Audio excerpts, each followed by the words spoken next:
I've created a bridge between the environment of our home, the environment of our inner self, and reaching higher consciousness.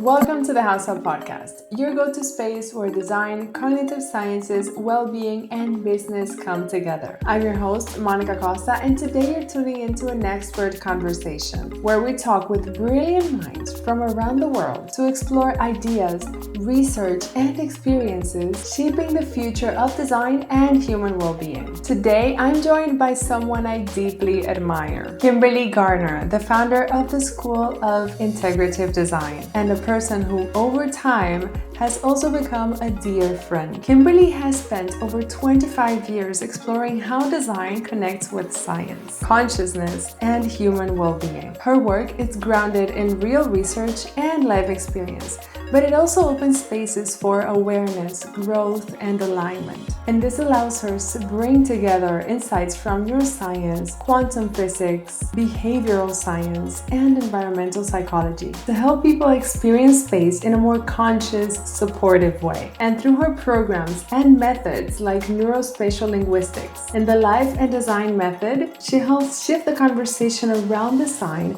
towards something deeper and more alive, somewhat, I would say, more connected to how we really are as humans. This podcast is powered by HAUS, born from its mission to guide designers in creating spaces for well-being grounded in cognitive sciences principles.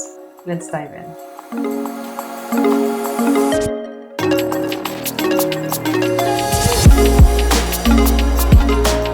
If someone sat next to you at a cafe and asked, "What's your story?" how would you answer? So that's a really good question. I would say I am bridging design and higher consciousness and offering a methodology for people to use their home as a way to access whatever it is they want, whether they're in survival mode and they want to get out, whether they want to improve their intimate relationships or their health or their abundance. I've created a bridge between the environment of our home, the environment of our inner self, and reaching higher consciousness. Lovely. And what was like your first encounter with this idea of consciousness and holistic design? You mean together or Yes. separate? Separate, together, however it comes up to your mind.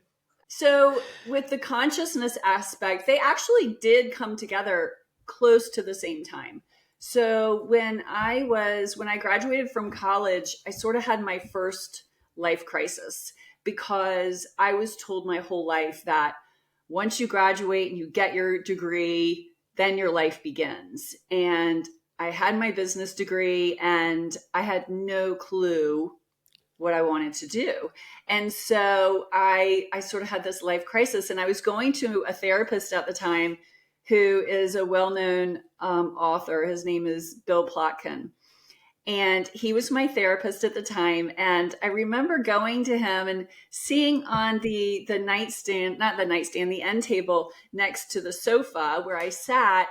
And there were these pamphlets about a vision quest. And a vision quest is a Native American rite of passage where when you come of age, you wander in the wilderness to get your purpose. And so I asked him, I said, "Is this something that I should do?" And he said, "I think it would be great for you." So I did this vision quest with him, and it basically was about 12 to 14 people. And we prepared for 4 days of solo time in the Utah high country, high desert. And so with no food, no tent, just by yourself in the wilderness, 4 days, 4 nights, no food. So this is what opened up my relationship with nature. And I think that when we have a relationship with nature, we have a relationship with higher consciousness, right? Like to me, they're interconnected and they can't be separated. Well, then through a series of events, I ended up working for Bill Plotkin as his office manager because he was starting a nonprofit called Animas Valley Institute. And he said, you can be my office manager, but that means I can no longer be your therapist. So we became friends, and we were chopping wood one day, and he built his own rammed earth house. Do you know what a rammed earth house is? No idea. I was going to ask you that. It's basically what it sounds like. Like you have certain types of clay, and it's between, and I might not get this totally right. So if anyone's listening and they're a rammed earth expert, this is just my layman interpretation of what it is. Yeah. So it's basically, there's like two boards, and you put this clay and earthen material and you pound it. So it's rammed earth, and then it hardens, and then you take away the framing and you have this structure that is made of the earth. And so he built his own rammed earth home. There were no square walls. Everything was curved.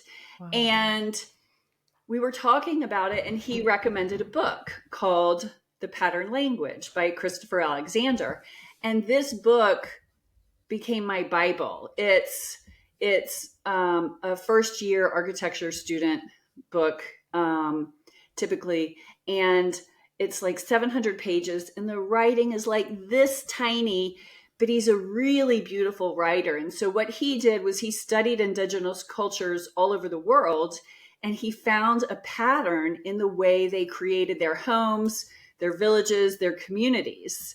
And so that sort of sent me on this path of our homes and how we create our space for cultivating well-being. And what I've learned through this process is our home is actually a vessel for reaching higher consciousness as well. So it can take us wherever we need it to go. And so that is where this interconnected relationship between our home and higher consciousness and our well-being started.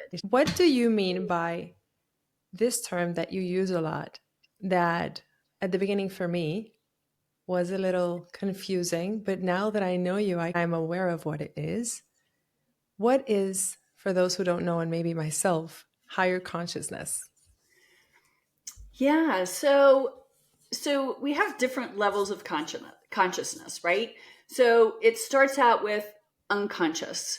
So our heart beats, our heart pumps blood, our cells do what they need to do, and it requires no level of consciousness on our part, right? So that is a complete unconscious behavior that we might be able to regulate those things through breath work or meditation, but there is an unconscious intelligence happening within our body, right?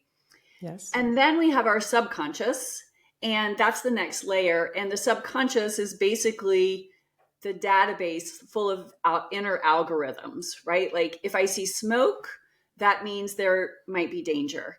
If I, if I see balloons, that means there's a celebration, right? So in the first 7 years of our life, we receive this download of information from our society, our family, our caregivers, our teachers, and that database of information was given to help us adapt and integrate into our environment.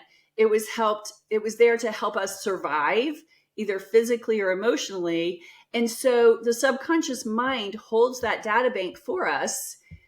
And that's another wormhole we could go down, because a lot of that information is not ours. And that's sort of where we get tripped up when we set out into our life and we have our own new beliefs and our own desires. A lot of times they come into conflict with the subconscious database. So that's the subconscious. And then we have our conscious mind. And that's, I want to go on a vacation next year. I'm going to get up in the morning and I'm going to work for 4 hours. And then I'm going to do this, right? It's where we plan. It's our logistical mind. And side note, we have 50,000 to 75,000 thoughts every single day. Yeah. 5% are in our conscious mind. 95% are in our subconscious mind. So it's really valuable to be able to use the environment of our home in a way to make that subconscious aspect of ourselves more conscious. And we can do that. So then consciousness comes in. Consciousness and higher consciousness is not related to our identity. It's related to our true self, our inner self, the me that has no name. And so it's also our connection to whatever the power is of the universe, whatever the force is, whether it's the quantum field, whether it's the cosmos, like whatever that universal intelligence is, whether it's God, whatever we want to call it, that is omnipresent. And higher consciousness is when we come into greater resonance with our higher self, when we come into greater resonance with the unified field, when we come into greater resonance with, whatever that thing is, that is higher consciousness. And so enlightened beings, self-actualized beings, they have that higher level of consciousness. So it's not about me and what's happening in my life. It's how connected we are to that universal thing, whatever that is, whatever we call it. And how does this inform design? Because I know that you have created neurospatial linguistics, which I would really love you to get into and tell me more about it. And this idea of letting consciousness allow you to create the space where you live in. So how does this high consciousness and the consciousness itself, right, informs design? So basically, and this is sort of where like the quantum physics gets in. We're going straight into the quantum physics, right? Yes. So each of us has energy, right? Like I can walk into a room and I can see someone, and just by looking at them, we can feel if they're angry. We can feel if they're self-conscious, right? Like we can feel someone's energy by just being close to them. Like sitting on an airplane and and having someone sitting next to you, you get a sense for who they are just by being in proximity. And so each of us has an energy about us. And this energy it's related to our thoughts, our feelings, our beliefs, our mood, and it's putting out a frequency. It's putting out a tone and a resonance. And this goes into the belief that neuroscience has proven that thoughts actually do become things. Like we've heard it from Abraham Hicks, we've heard it from Wayne Dyer, we've heard it from Joe Dispenza, but it's proven that thoughts become things. And an example of that is if we were little and we wanted to become a firefighter, and as we grew up, we kept wanting to be a firefighter, the chances that we would become a firefighter are greater because we were thinking about it, right? We were thinking about it, we were feeling about it, we were imagining about it. So that's a very like simplified version of thoughts become things. It's also like if you're skiing down a hill and you're thinking, I don't want to go into the trees, I don't want to go into the trees, I don't want to go into the trees, and all of a sudden you're in the trees. Yeah. So, right? So going back to our energy, our thoughts and our feelings and our choices influence that energy. Well, our environment directly influences our thoughts and our feelings. Our subconscious mind gets all of its data from our environment. Like that's a skill for survival. Like we have our five senses so that we can survive in this environment and we know how to behave. We know what we need to do. So so with that in mind, our environment and our environment of our home is one where we spend the majority of our time. It's also where we have creative liberty to create our environment. And so what's happening within the space of our walls is literally influencing our subconscious mind, our conscious mind. It's influencing us on a cellular level. And so if we have a room that it has oversized and overcrowded furnishings, that is having an effect on our physiology, our psychology, our emotional experience, and our energy. And so just by bringing our awareness, and I know you know this, just by bringing our awareness to our environment, we can implement a lot of changes. When you explain your students how to actually design spaces, taking consciousness into account, what is the thought process in which you engage? Because in our case, for example, we work with the HAUS method, which is like getting to know their temperament and then getting to actually align what we discovered from assessing them through their temperament. And then we undertake, and after then we support.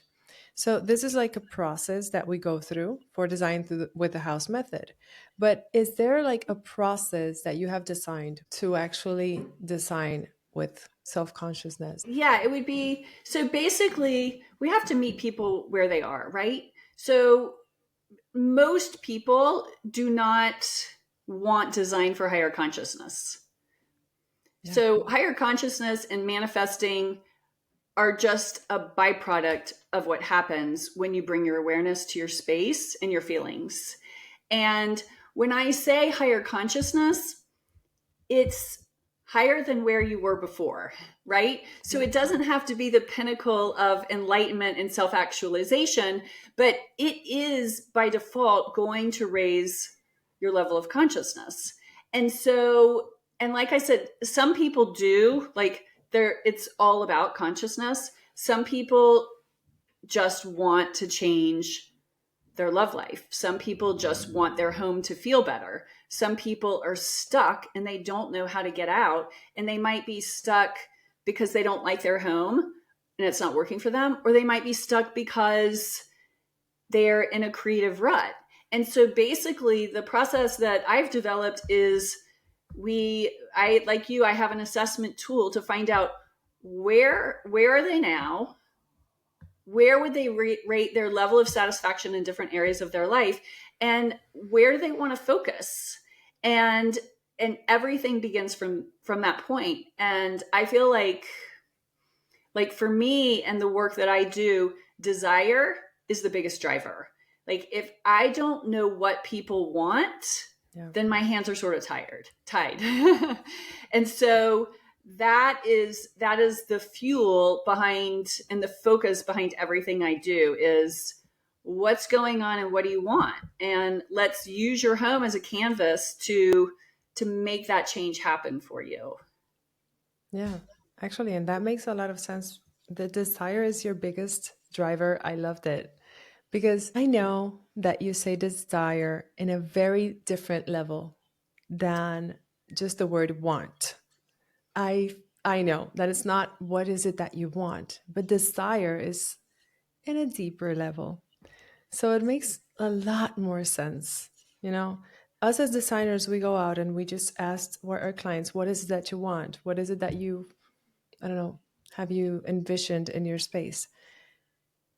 But we don't ask them, how do you want to feel? What is it that you desire? That's a very good question. You know, what do you want the space to make you feel? And in the sense of desire, I think it's a good idea to add it. You know? Yeah, and there's two different types of desires, right? Like we have the desire for a fancier car or a different type of vacation or a nicer home. And so I make the distinction of we have two different types of desire. We have our little d desire, and that's often fed by the ego or feeds the ego. And then we have our big D desire that's intrinsic and innate. And we don't know why we want it, but we want it. And that's connected to our value system. And neither one is good or bad. It's just there's a distinction. And so the big D, desire, has more to do with our higher self, our true nature, and it's what is going to deliver a meaningful and fulfilling life for us. So it's below the surface, but it also ignites passion and enthusiasm and makes us excited about our own life. Absolutely. I totally agree. And one thing I have noticed working with these kind of abstract concepts and design is that people can have maybe some misconceptions, or like they kind of can judge without stepping their foot into the water and actually knowing what we're talking about. So what would you say is like the biggest challenge you faced with this, like with people not understanding what you're saying, or like just linking these topics together? I think that up until very recently, the idea of home and well being, I think, has been largely a foreign concept. But what's interesting is I feel like, especially the population of women, they get it. Like, maybe it's because we're wired to nest, we're wired to create a home, create a sanctuary, create a safe place. I feel like intrinsically women know this. And when I share it with people, it's like, oh, it's like re-remembering, right? It's like something Yeah. that, because we're so disconnected to nature, and we've been disconnected from nature for so many, like, hundreds of years or at least generations, we've forgotten the underlying fundamentals of creating a home and creating a sanctuary. I think development and developers, it came down to, cookie cutter and balance statements and profit margins, and so things have just been done differently. And so I feel like in a lot of ways this is taking a big step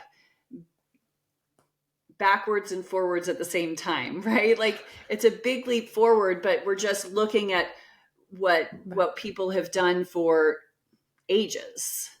Yeah. It's like stepping into our unconscious mind. It's like helping us remember and what we were, what we actually are, and just detaching ourselves from this yesterday market. And so, like everything is for yesterday, everything is so rushing. Today, I was on a call with one potential client, and she was like, "You know what? I want to do this because I feel what you just said. I feel that this is how it should be. This is how we should be designing spaces, taking our inner selves into account, taking the human being into account, because of course we've all this time taken into account what the human eye sees, not what the human being feels, or as you mentioned, desires. So yeah, I totally agree with you. Now, and we've talked about this topic before. In the market right now, we actually see it evolving, and we see that there's more interest in this, as you mentioned, specifically in women. I would like to know your perspective on why is this happening? Why is this happening now?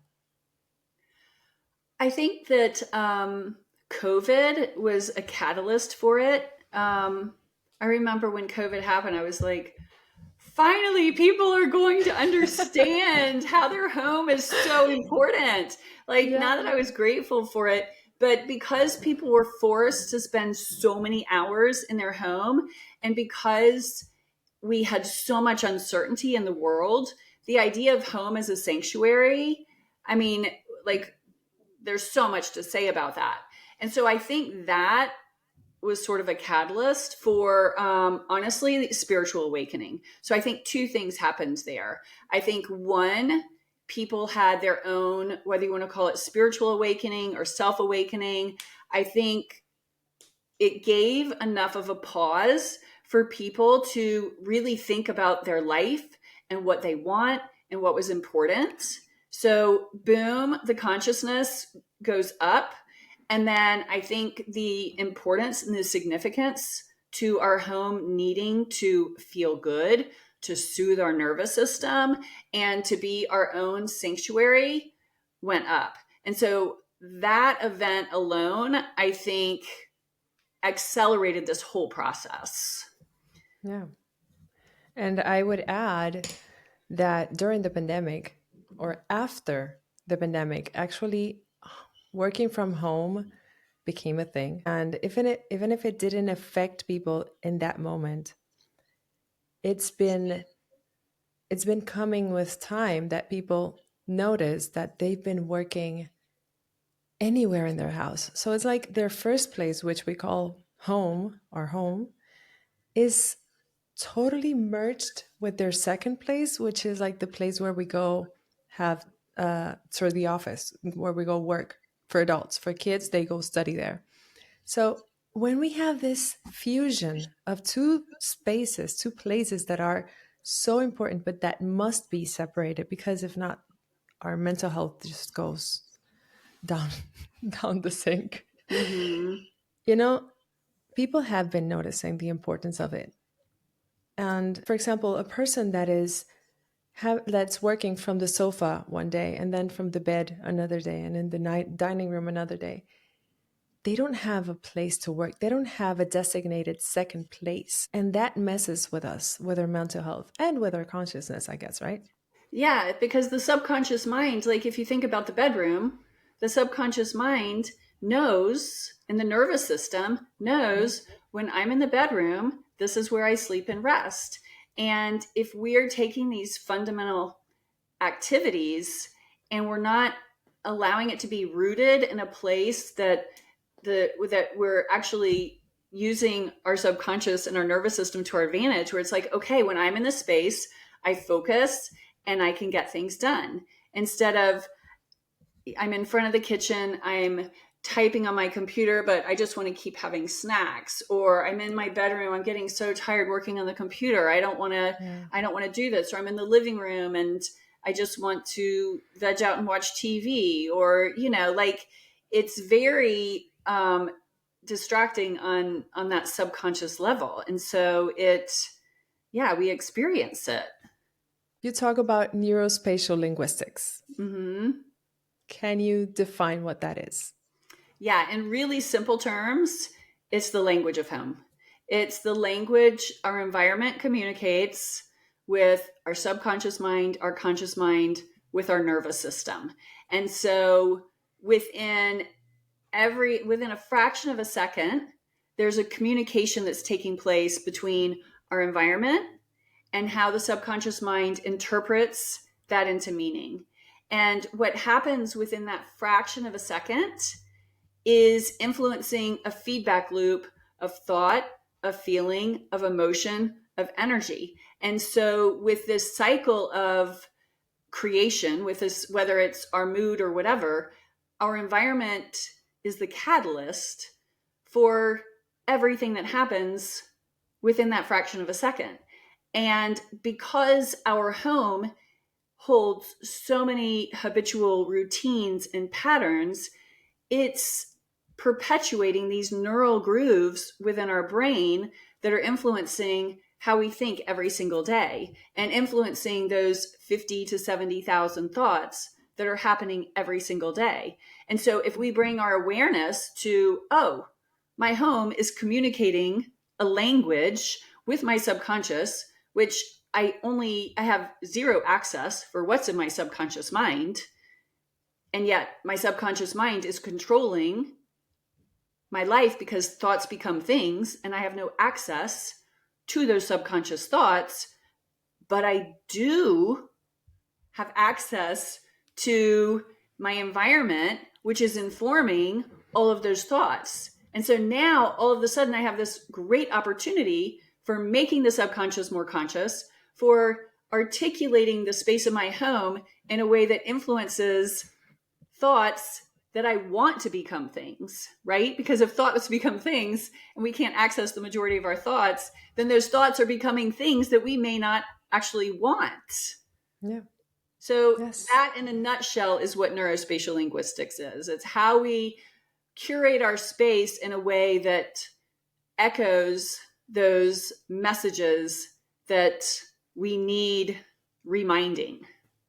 Yeah, I love it. You just put into words what I've known for a while now. I never found the words to say this like that. So this is a term that you coined, right? Mm-hmm. No, that's what the majority of my students say, that exact same thing. Like, you put into words something I've known but haven't been able to put into words. And when I first started this work, I just searched for home well-being, home human flourishing, and I couldn't find anything. And so that's why I had to make it up. That's why I had to create it myself, because I knew it was important, and it was insane to me that I couldn't find anyone doing it. And now there's neuroarchitecture and neurodesign and neuroaesthetics. That wasn't around when I started doing this. And I'm so glad that finally this is catching on. I mean, besides like feng shui and vastu, like they've been around forever. So it's not, it's not new, but it's becoming Western. Yes, but actually those are different because those are like philosophies. And I would say, and philosophies, I like to see them as proven with time. You know, like people believe in them because they've been proven in some way through time. But I see this more like a discipline because in some way it's been proven by science, you know, and with disciplines around it. So even though, yes, feng shui and Vastu have been around for a long time, it's related, but no, in my opinion. Well, and this is the beauty where you and I get to like love each other and not disagree, not disagree. But the one thing that I want to point out that I think is really, really important and exciting is that the mystics and the like what has been, there's timeless wisdom in what the mystics or the gurus or these philosophers of ancient, what they taught and what they practiced, it was all internally sourced, right? There was no book, there was no degree, there was no doctorate or PhD. There was like, this is what it is, and we have the data to back it up. It was like, this is truth. Done. Like, this is truth. This came from source or whatever, nature. But so the difference, so basically what I see right now, especially with neuroscience, is and quantum sciences, like the leading edge sciences right now are creating a bridge to what the mystics and the sages and the timeless wisdom has been preaching for eternity. And some people need science and they need this external authority to say this is truth. But on it, like if you think about science, science is all about discovering the truth, right? Mysticism is all about truth and inner truth and sourcing it from what we know when we're in alignment with like nature and the cosmos or whatever is true. And so science is the bridge proving truth and discovering truth, and mysticism is the innate truth. And so it doesn't really matter which way people go about it, but knowing that both can coexist, one is internally sourced and one is externally sourced. Yeah. There, I agree. I totally agree with you. It's sort And of like actually, I get on my high horse. it's good. Actually, at the beginning when I started studying about this topic and everything, I noticed that this is where science and well, cognitive sciences and philosophy come together. And it could also have another leg, which is what you just mentioned, like the truth itself And I think can be. philosophy fits into the mysticism, right? Because the origin of philosophy is people discovering new ideas and contemplating new ideas. And so philosophy is very much an internal process. So I would agree with you, and I would put philosophy in, the timeless wisdom category. Um, and I do believe, like, I feel like there's a lot of neuroscientists out there who it would be really hard to say that they're not philosophers also. Like, I think the more they do neuroscience, the more philosophical they become. Okay, so you're teaching this to many people, and there's many people interested in this neurospatial linguistics, which I actually love the term because it actually describes it very beautifully, you know? It's a mouthful. Like, it's a mouthful. And Yes. I think, like the more I do this work, like, it's almost like it's evolving.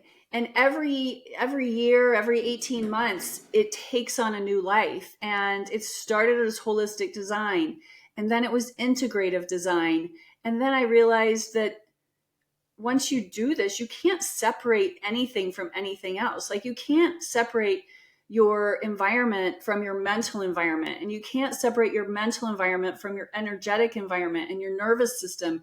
And so then it was integral design. And now it's like it is all of those things, but it's also just design and higher consciousness, or design and consciousness. Like, it's it is so fundamental. And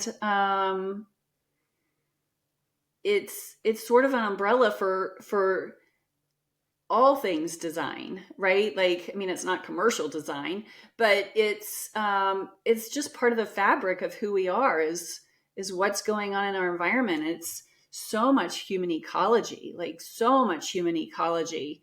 But I find that people want those trending things. People want those sexy things. And human ecology just doesn't sound that interesting, but it's very much the human ecology, our inner landscape, our outer landscape, and what's born when those two are aligned with what we want and how we want to feel and what we want to create in our life. What's your legacy? I like everything. All I want to do is show people how their environment can make their lives better, and how their environment and their desire, because like I said, desire, like, I'll take someone down and wrestle to get them to like want to follow their desire, right? Like, that's sort of like makes me crazy when people don't want to go after their desire, right? And I want to be an active part of waking up people's desire so that when they wake up, like, they love their life. So desire and showing how our environment is completely interconnected with how we live the life that just lights us up, how we reach our higher potential, and how we live the life that we feel like we were born to experience. Like, I want my legacy to be the combination of going after the life we love and our desires, and understanding the interconnected relationship between our environment of our home and our mind, and how like combining those three things can absolutely take us to higher consciousness, can absolutely make this world a better place. Like, if every single one of us followed our desire, that alone would make the world a better place. If every single one of us knew like how to create an internal landscape that was aligned with what we want and supported what we wanted, that would make the world a better place. If every single person came home to a place that felt like sanctuary, to a place that soothed their nervous system, to a place that inspired their desires, the world would be a better place. Like if we just did one of those, if we do all three of those, we're going to accelerate. I mean, it's like off the charts if we aligned all three of those. Actually, the world wouldn't be where it is right now. Right. Yeah, absolutely. All this craziness, it wouldn't be happening because everyone would be in their inner self. They would be happy with themselves, with their environment. And things, the crazy things that are happening in the world right now wouldn't be happening. So Yeah. I totally agree. Now, where would you say that you are in your journey of getting to that legacy? Oh, geez.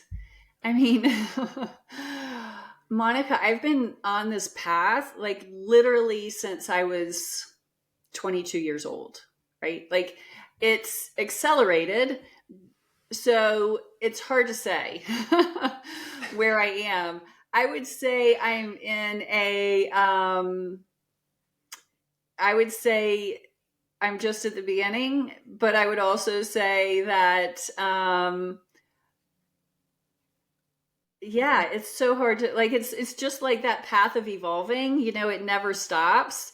And so but I do feel like that we're reaching a saturation point with like the early adopters and the people who are the innovators in our culture and the people who catch on to like leading edge ideas. I feel like we're reaching a consciousness saturation point of that group that's just about to pop and get this information and get it quickly. So I feel like we're in a really exciting time with the whole idea of neurodesign, with the whole idea of intentional design, with the whole idea of conscious design or somatic design or restorative design or therapeutic design, like all of those things. I feel like we're at the precipice of like a lot of exciting things happening. What do you Yes. think? I'm totally in. I am in for the changes that are coming, for every possibility that's opening, because as you mentioned, there's more people coming into this wave. And I believe that this is how it should be, you know? So it would be amazing just to have a shift in paradigm and have designers and have homeowners understand the importance of ourselves in the space, understand the importance of our environment being so influential in our own self. So yes, I'm in with you. I think it's inevitable at this point. Like I feel like with people like you and the design collective that we've been talking about and people who have been women especially who have been forging this path alone, I feel like yeah, we're just reaching, I don't know if saturation point is the word, but we're spreading it enough that it sort of has enough momentum that it's happening on its own. Like I feel like it's already happening in the ethers, like it's catching Yeah, it's on. like we're opening the cap, we're just taking it off. Definitely. Totally. And that's what my next question. What's next then with you? And what are your plans in the future to continue to leave this legacy in the world?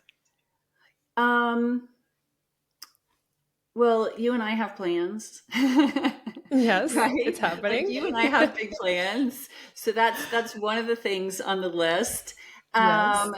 And it it's interesting because diving into our home environment so much and diving into how it affects us emotionally and mentally and energetically, the next thing for me is consciousness, and that's sort of the thing that gets me really excited. And so I'm going to be starting a community that's all about what we've been speaking of, but not just focused on design. It's like design will be 25%, and then the internal environment is 25%, and our body is 25%, and our energetics are 25%. So it's like this methodology basically for higher consciousness, no matter where you are.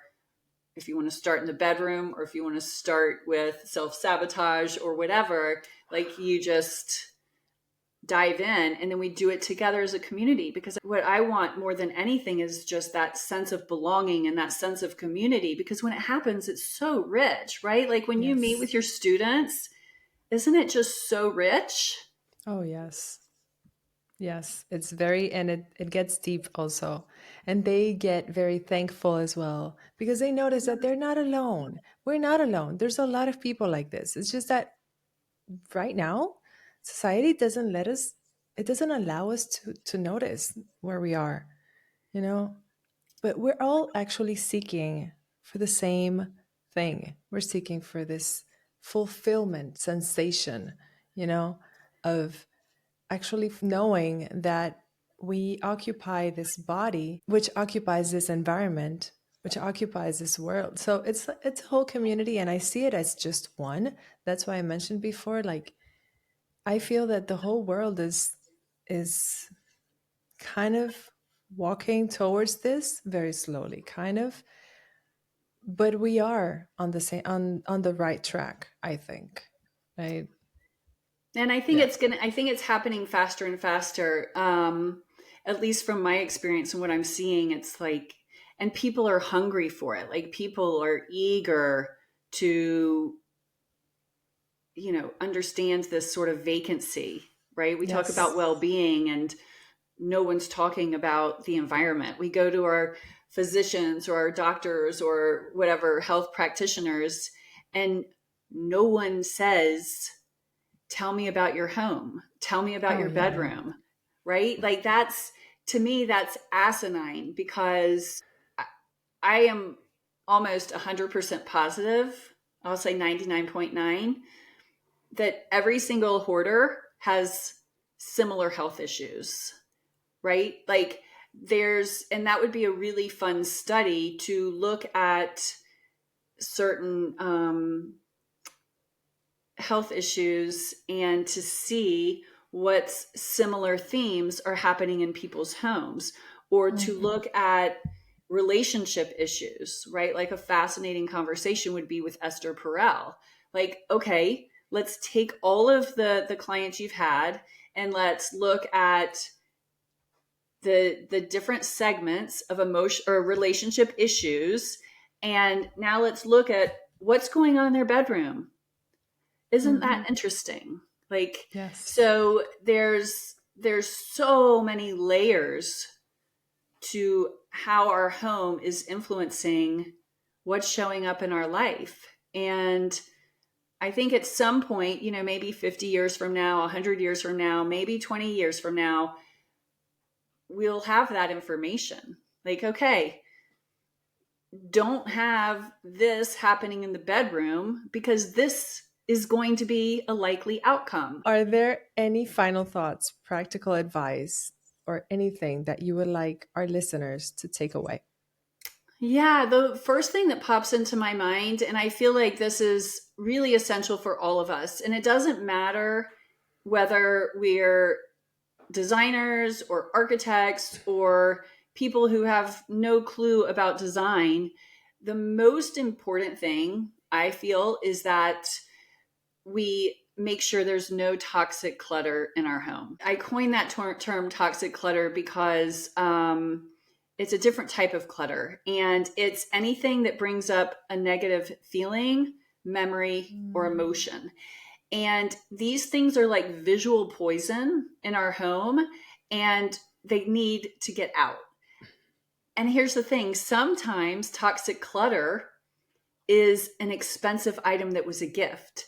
Sometimes toxic clutter is something that we should love, like a picture on our wedding day or a family picture from a vacation, but 2 minutes after that picture was taken, or 2 minutes before that picture was taken, it reminds us of a fight that we had or this awful experience we have, those things are toxic in our space and we need to take them out. And what's interesting is when I work with clients and I'll introduce this idea like, okay, first let's address the toxic clutter. Let's do a tour of your home and make sure there's no toxic clutter. They're like, oh yeah, there's no toxic clutter. I like everything in my house. And then after spending 2 hours together, they're like, oh my God, I hate that plant. That plant reminds me of this and this and this, or that picture from my wedding day. I love that picture, but it reminds me of this every time I see it. And when we think about the subconscious mind and how the subconscious has these repetitive thoughts, every time our subconscious mind notices it, it's cueing that thought. Yeah. And this is sort of a good litmus test for like, oh, my subconscious isn't thinking about that.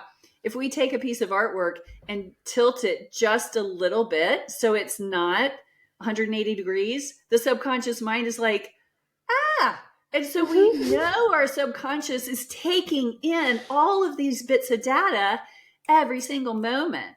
So that is sort of like my first rule for the planet is like, get the toxic clutter out of your space.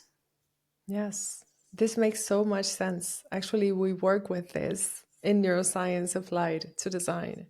This is all about the cognitive processes that we go through in our environment and how they actually make us or break us in our home. So yeah, we are totally aligned here. I love this. I imagine like you and I probably, like you have the neuroscience language and I have like more of a basic language for getting these points across. And which totally makes sense because you teach designers and architects who are wanting more of that neuroscience piece. Yeah. But yeah, it's same, but different. Absolutely. Thank you so much, Kimberly. I really appreciated this time with you. Oh, I loved it. Yeah, thank you so much. Thank you so much for inviting me. It's been a delight as always chatting with you.